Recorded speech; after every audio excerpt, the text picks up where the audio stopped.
Hello, welcome to everybody who's watching this. My name is Drew Leader, professor of philosophy with an MD and a special interest in healing.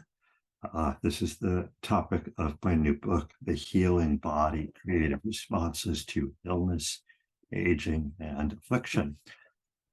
And in this book, I go over what I call a kind of chessboard of healing, these 20 different spaces you can move to, and people do, when they experience bodily breakdown, illness, injury, disability, the changes of aging. We've all been there, or we all are going there.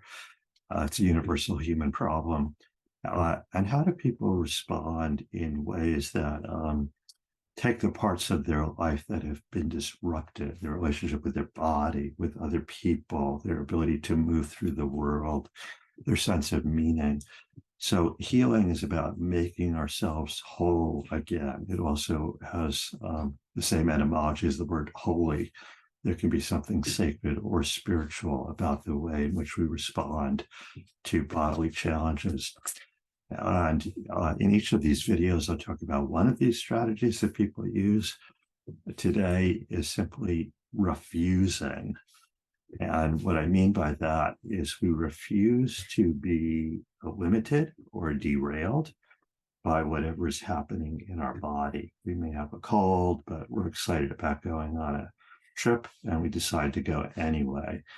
Or we need to complete a project at work. And we go into the office even though we're not feeling that well, or we go out on a social occasion with friends because we're really looking forward to it. If the illness is chronic, like let's say rheumatoid arthritis, this might become a pattern in our life that we refuse to be limited by it. We still want to garden, we still want to get out there. And there's sometimes very inspirational examples like a woman, Dawn Halfiger, who had her right arm blown off in the war in Iraq, refused to be limited by it, became a CEO of her own company. She retaught herself to play tennis with her left arm. So these are wonderful and very inspirational stories, how people overcome disabilities and injuries and illnesses. However, any move on this chessboard also has a potential downside, a shadow side that could keep us trapped if we're using that healing strategy excessively or inappropriately.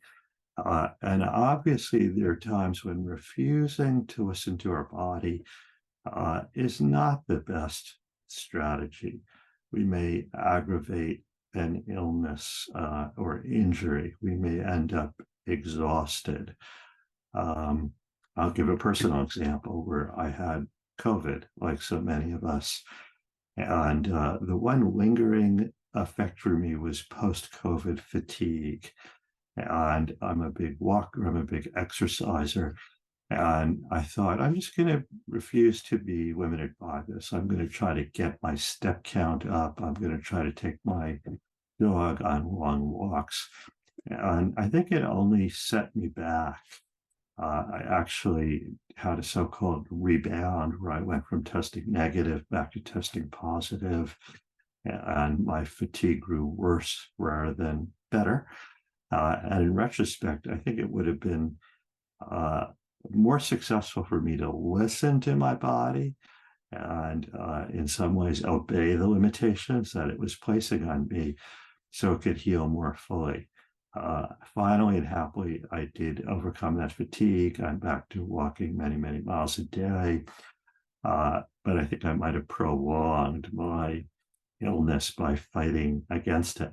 So with any healing strategy, we have to be careful about assessing when it is working for us and when and how it isn't working for us. So we'll go on video by video to look at each of these healing strategies, and hopefully you'll see something that may be of use to you. And if you're really interested, I encourage you to get a hold of my new book. Once again, it's called The Healing Body, creative responses to illness, aging, and affliction. So take care and see you soon.